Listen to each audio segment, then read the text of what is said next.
Assalamualaikum warahmatullahi wabarakatuh. Yang saya hormati, Bapak Kuswantono atau kerap disapa Papi, dan teman-teman yang saya cintai. Perkenalkan, nama saya Audin Pramesti Kesyafani dengan NIM 11126625084.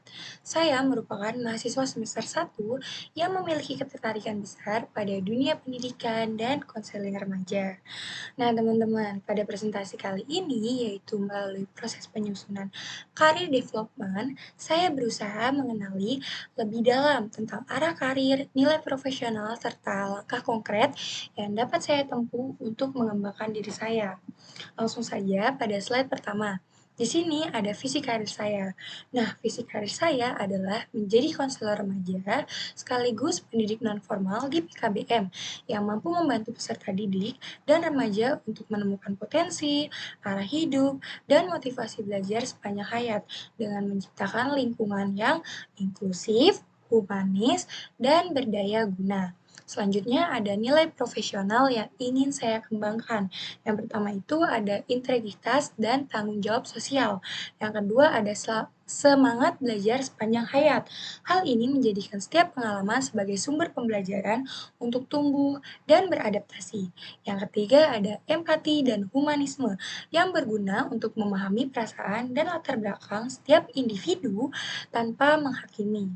Dan yang terakhir ada keterbukaan, kolaborasi, disiplin, dan konsisten. Berikutnya ada peran pembelajaran sepanjang hayat. Hal ini sebagai dasar pengembangan diri saya yang dapat mendorong keterampilan profesional dan pembaruan wawasan, sehingga dapat melatih saya berpikir kritis, inovatif, dan sistematif. Berikutnya ada kursus kreatif problem solving. Ini berperan menjadikan saya seorang yang adaptif, reflektif, dan solutif. Berikutnya ada langkah konkret yang akan saya lakukan dalam 1 tahun ke depan atau 6 sampai 12 bulan ke depan. Saya berkomitmen untuk menjalankan langkah-langkah berikut. Yang pertama itu ada mengikuti pelatihan dasar konseling remaja atau kegiatan mentoring kampus untuk memperkuat kemampuan personal saya. Yang kedua ada mengikuti webinar atau kursus daring di bidang pendidikan masyarakat, komunikasi empatik, atau problem creative solving. Kebalik, problem solving kreatif. Nah, selanjutnya ada melatih keterampilan fasilitasi kelompok dengan membuat proyek kecil kayak nama proyeknya tuh Ruang Cerita Remaja.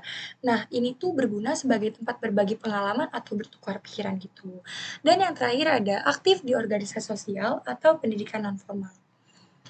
Nah, saya tuh menyadari bahwa perjalanan karir bukan hanya tentang mencapai posisi tertentu, tapi tentang menjadi pribadi yang terus belajar, beradaptasi, tidak berhenti memperbarui diri dengan pelatihan kreatif problem solving, membantu saya melihat setiap tantangan sebagai kesempatan untuk terus berinovasi.